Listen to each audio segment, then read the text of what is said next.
প্রিয় ছাত্রছাত্রীরা, আজ আমি তোমাদের কাছে ক্লাস 6 গণিত প্রভা বইয়ের কোষে দেখি 10-এর 2-এর অঙ্কগুলো তোমাদের কাছে সমাধান করে দেখাবো।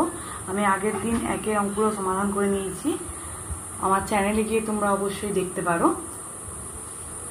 খুব সহজভাবে সহজ পদ্ধতিতে বুঝিয়েছি। 2-এর দাগেরগুলো বুঝাবো। দেখো 2-এর দাগে কি আছে পড়ে দিই। নিচের ভগ্নাংশগুলিকে দশমিক সংখ্যায় প্রকাশ করে তাদের মধ্যে কোনগুলি সসীম ও কোনগুলি আবৃত দশমিক সংখ্যা দেখি। ঠিক আছে, তাহলে প্রথম কোয়েশ্চেন কিন্তু 2-এর দাগে 1-এরটা আছে।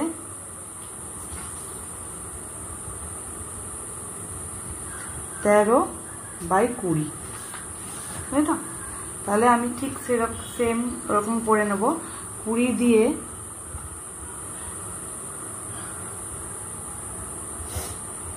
13কে ভাগ করব।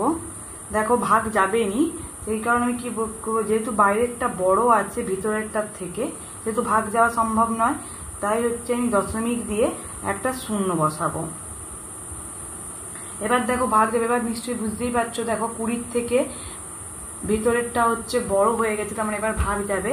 তাহলে 20-র নামটা রাখবো। 20 একে 20, 20 40, 20 3 60, 20 4 80, 20 5 100, 20 6 120, 20 7 140। তার 140 এর থেকে বেশি হয়ে যাচ্ছে, তাই তার আগের নামটা মানে 20 6 120 আমি দেব।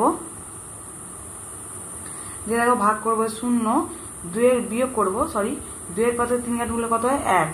আবার দেখো যাচ্ছে নি, তাহলে আগে থেকে যেহেতু দশমিক বসানোই আছে, তাই তার জন্য আমি একটা শূন্য লিখে নেব। তাহলে 20 5 100। দেখতেই পাচ্ছ এটা উত্তর মিলে গেছে, ভাগশেষ কোনো থাকছে নি, আর এটা কোনো মানে একই সংখ্যা বারবার পুনরাবৃত্তি হচ্ছে নি। তাই হচ্ছে যখন দেখবে যে ভাগের ভাগশেষ মিলে যাবে, তাহলে সেটা হবে কি না সসীম দশমিক সংখ্যা। এটা তোমরা সবসময় মনে রাখবে। ঠিক আছে, এবার 2-এরটা দেখো। দেখতেই পাচ্ছ যে অঙ্কগুলো বইয়ে আছে 2 3 4 5 সেগুলো খাতাতে তুলে নিয়েছি তোমাদের করানোর সুবিধার্থে। তাহলে দেখো আমি ঠিক সেম নিচের হরটাকে আমি বাইরে রাখবো আর উপরের লবটাকে আমি ভিতরে রাখবো, দিয়ে ভাগ করব। তাহলে দেখো নিশ্চয়ই বুঝতে পারছো ভাগ যাবেই নি। বাইরে যে 15 আছে আর ভিতরে 12 আছে, নিশ্চয়ই আমরা জানি যে বড়কে দিয়ে ছোট ভাগ যায় না, ছোট দিয়ে বড় ভাগ যায়। তাই দশমিক দিয়ে একটা শূন্য বসালে দেখো সংখ্যাটা অবশ্যই দেখতেই পাচ্ছ বড় হয়ে যাচ্ছে। এরপরে অবশ্যই বুঝতেই পারছো যে ভাগ যাবে। তাহলে 15-র নামটা রাখবো। 15-কে 15, 15 30, 15 3 45, 15 4 60, 15 5 75, 15 6 90, 15 7 105, 15 8 120। দেখতেই পাচ্ছ উত্তরটা মিলে গেছে। তাহলে কত হয়েছে 0.8। তাহলে আমি লিখে দেবো 0.8। দশমিকের আগে শূন্য কথা মানে যে শূন্যের কোনো দাম নেই, এবং এটা লিখে দেবো সসীম দশমিক সংখ্যা। যেহেতু আমি আগেই বলেছিলাম যে নিচে ভাগশেষ থাকলে সেটা কি হবে না, ভাগশেষ যদি না থাকে তাহলে সেটা সসীম দশমিক সংখ্যা হবে। তারপরেরটা দেখো 25 দিয়ে 63কে ভাগ করব। বুঝতে পারছো হরটাকে বাইরে রেখেছি, লবটাকে ভিতরে রাখবো, এটাই নিয়ম। দেখো কিন্তু এটা দেখা যাচ্ছে যে বাইরেরটা ছোট আছে ভিতরেরটা বড় আছে, তার মানে কি এই ভাগটা যাবে। এখানে দশমিক বসানোর কোনো দরকার নেই। যদি দেখতাম যে বাইরেরটা বড় হতো ভিতরেরটা ছোট হতো, তখন তাহলে আমরা দশমিক দিয়ে শূন্য বসাতাম। যেহেতু আমরা দেখতেই পাচ্ছি বাইরেরটা ছোট আছে ভিতরেরটা বড় আছে, তাই আমরা যেমন ভাগ হয় সেরকম ভাগ করব, দশমিক বসানোর দরকার নেই। 25 থেকে 25, 25 দুগুণে 50। এবার দেখো আর যাবে না, যেহেতু বাইরেরটা বড় হয়ে যাচ্ছে ভিতরটা ছোট হয়ে যাচ্ছে, তাই দশমিক দিয়ে এখানে একটা শূন্য বসাবো। 130 হয়ে যাচ্ছে না?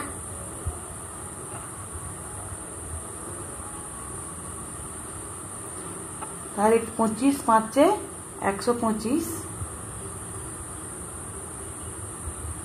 তাহলে দশমিকের জন্য শূন্য, তাহলে 25 দুগুণে 50। দেখো এরও উত্তর মিলে গেছে। তার মানে আমি এটাও চোখ বন্ধ করে সসীম দশমিক সংখ্যা লিখে দেব। দেখো এবার 50 দিয়ে 117কে ভাগ করবো 50 থেকে 50, 50 দুগুণে 100, 50 তিনে 150 বেশি হয়ে যাচ্ছে, তাহলে 50 দুগুণে 100, 7 1, তাহলে দশমিক দিয়ে একটা শূন্য বসাবো। 50 তিনে 150, 50 4 200, তাহলে তিনে 150, দশমিকের জন্য একটা শূন্য লিখে দেব, তাহলে 50 4 200, তাহলে এটাও দেখো ভাগ মিলে যাচ্ছে, তাহলে আমি এটাও 2.34 এবং পাশে লিখে দেব সসীম দশমিক সংখ্যা। ঠিক আছে, তারপরে দেখো 5এর দাগেরটা দেখতেই পাচ্ছ, 25 দিয়ে 15কে ভাগ করব, কিন্তু ভাগ যাবে না, যেহেতু বাইরেরটা বড় আছে আর ভিতরটা ছোট আছে, তাই দশমিক দিয়ে আমি একটা শূন্য লিখব। 25 আছে 125, 25 6 150, দেখতেই পাচ্ছ 150,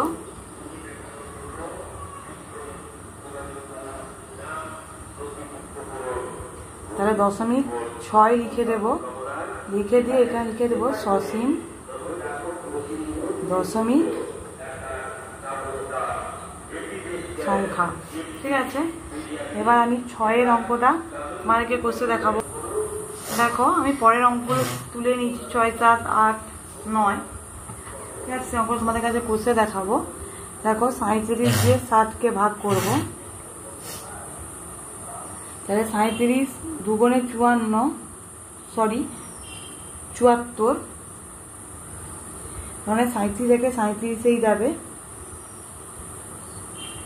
3 2, এবার দশমিকের জন্য একটা শূন্য লিখব,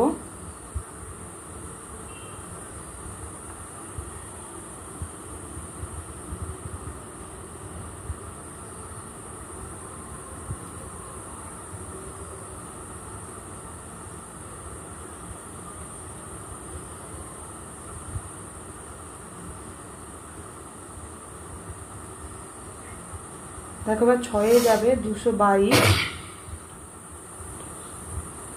8 আর যাবেন না, দশমিকের জন্য একটা শূন্য বসাবো, তাহলে 37 দুগুণে 74,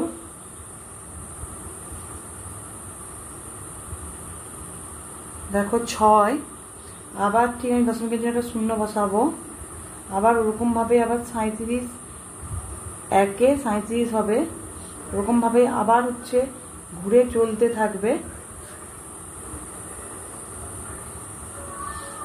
ঠিক আছে, বুঝতেই পারছো। আবার আমি এখানে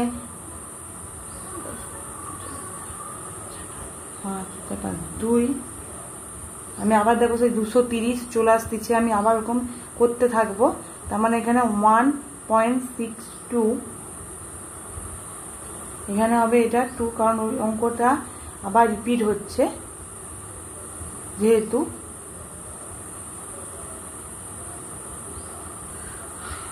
দেখো আবার সংখ্যাগুলো রিপিট হচ্ছে,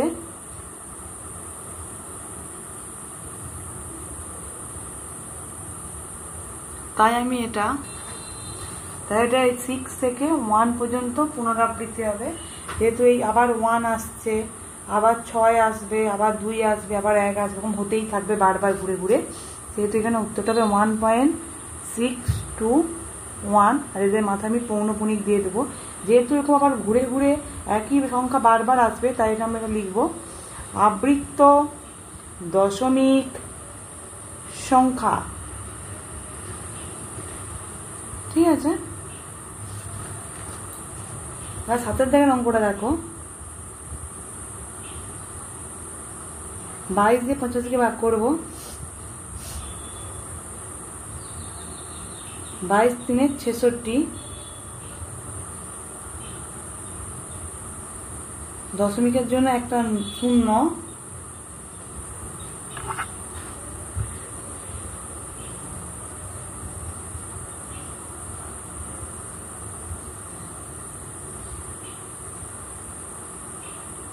তাহলে 22 8-এ 176,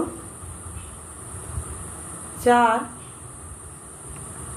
1, দশমিক আগে থেকে আছে তাই একটা শূন্য বসে যাবে,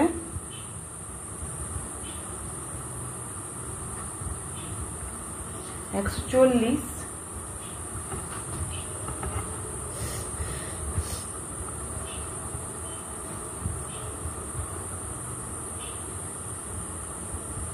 তাহলে 22 6 132, দশমিকের জন্য আবার 0, তাহলে 22 3 আবার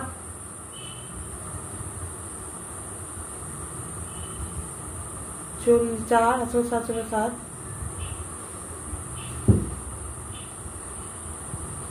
আবার ওরকম একইভাবে হবে, আবার 3 হচ্ছে, আবার 8 হবে,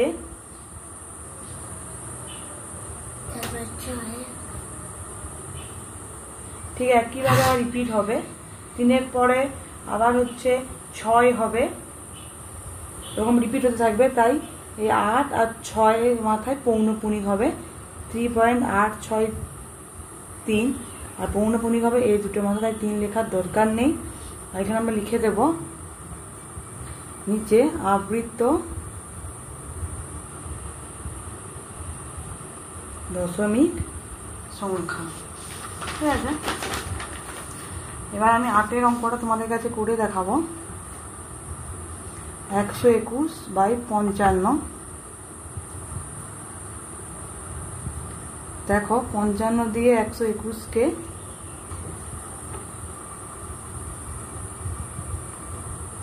110,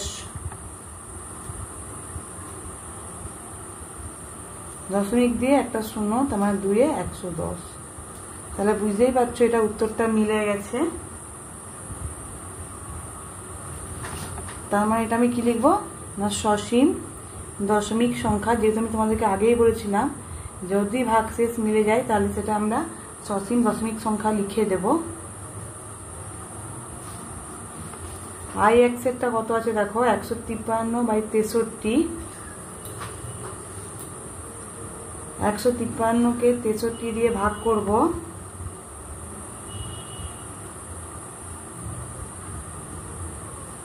2-এ 126,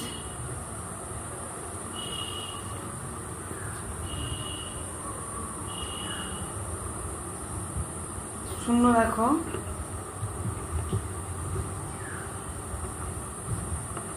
তাহলে 4-এ 252, দশমিকের জন্য আগে থেকে দশমিক যেহেতু দিয়ে আছে তাই তার জন্য একটা 0 লিখে দেব। তাই 63 2-এ 126, 4 54, আবার একটা 0 দেব পাশে।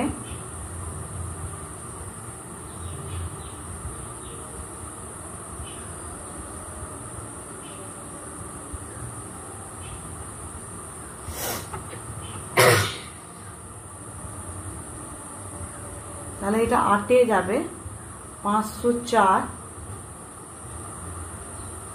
6 3, আবার দশমিকের জন্য একটা 0 দিয়ে দেব।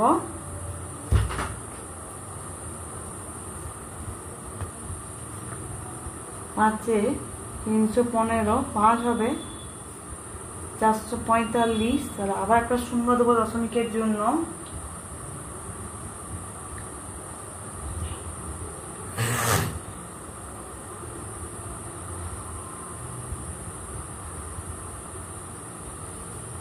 তাহলে 7-এ যাবে 441, 9, তাহলে একটা দশমিকের জন্য একটা 0,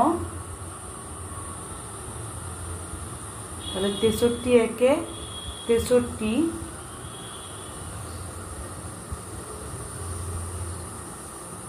আবার দশমিকের জন্য একটা 0, দেখো আবার সেই একই সংখ্যায় আসছে, দেখতেই পাচ্ছ। তার মানে একই সংখ্যা আমাদের যেহেতু আসছে, তার মানে আবার এখান থেকেই হবে, আবার 4 আসবে, আবার 2 আসবে, আবার 8 আসবে, একইভাবে রিপিট হবে।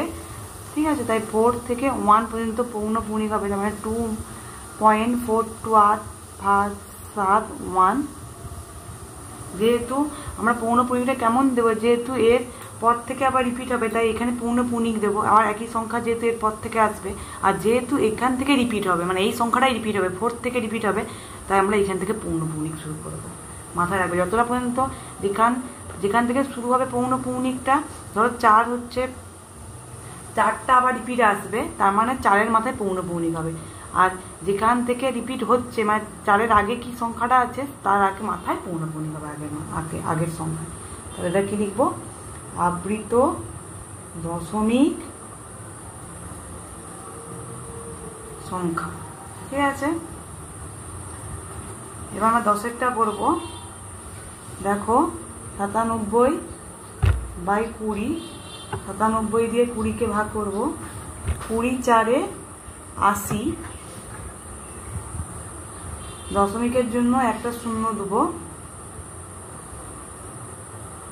20 8 160,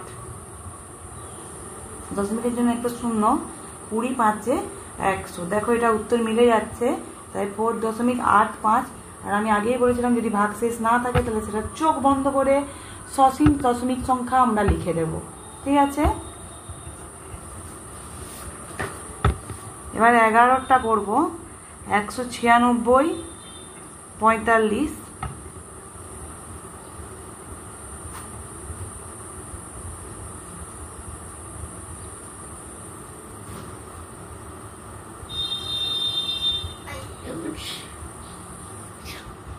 তাহলে আমরা এবার ভাগ করবো 180। তাহলে 45 4-এ হচ্ছে, আমরা 180 দেবো। 6 বিয়োগ করলে হবে 1, তাই আবার যাবেই নি, তাই দশমিকের জন্য একটা শূন্য দেব।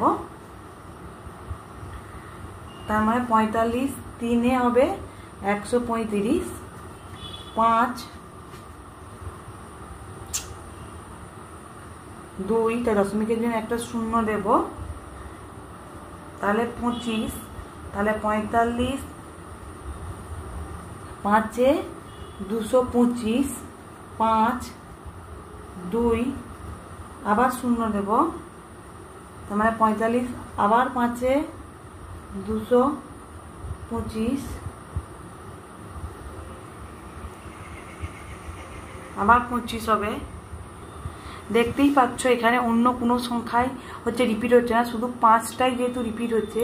আর যেহেতু 5 এর পরে এখান থেকেই 5টা আবার রিপিট হওয়া শুরু করছে এবং 5 হতেই থাকবে, তাই 5-এর মাথায় শুধু পৌনঃপুনিকটা হবে, আর অন্য কোনো সংখ্যার মাথায় পৌনঃপুনিক হবে না। যেহেতু 5ই বারবার পুনরাবৃত্তি লেখা হচ্ছে, পুনরাবৃত্তি মানে রিপিট করা হচ্ছে, সেহেতু এটা আমি কি লিখবো?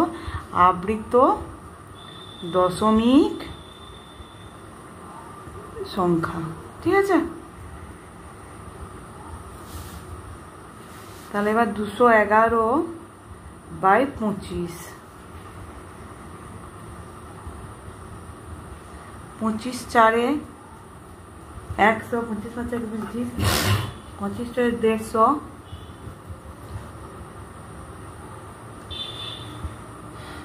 25 8-এ 200। তাহলে 1 1, দশমিকের জন্য একটা শূন্য বসবে। তাহলে 25 4-এ 100, 0 1, দশমিকের জন্য আবার একটা শূন্য লিখবো। তাহলে 25 4-এ 100। দেখতেই পাচ্ছ এটা মিলে গেছে উত্তরটা, তার মানে এটা আমরা সসীম দশমিক সংখ্যা লিখে দেব। ঠিক আছে, তোমাদের যদি আমার এই ভিডিওটা ভালো লেগে থাকে অবশ্যই লাইক কমেন্ট আর বেশি বেশি করে শেয়ার করে দেবে, যাতে অন্য বন্ধুদের দেখতে এবং বুঝতে সুবিধা হয়। আমি খুব সহজ পদ্ধতিতে তোমাদেরকে অঙ্ক বোঝানোর অবশ্যই চেষ্টা করি।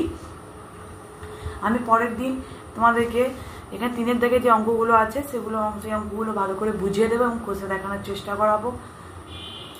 তোমাদের যদি অঙ্ক কোনো বুঝতে অসুবিধা হয় অবশ্যই আমাকে কমেন্ট করে জানাবে, আমি অবশ্যই তোমাদেরকে আবার বুঝিয়ে দেবো, সেই অঙ্কগুলো চেষ্টা করব। আমি বিভিন্ন সাবজেক্টের বিভিন্ন ক্লাসের সাজেশন দিয়ে থাকি প্রত্যেকটা সাবজেক্টের।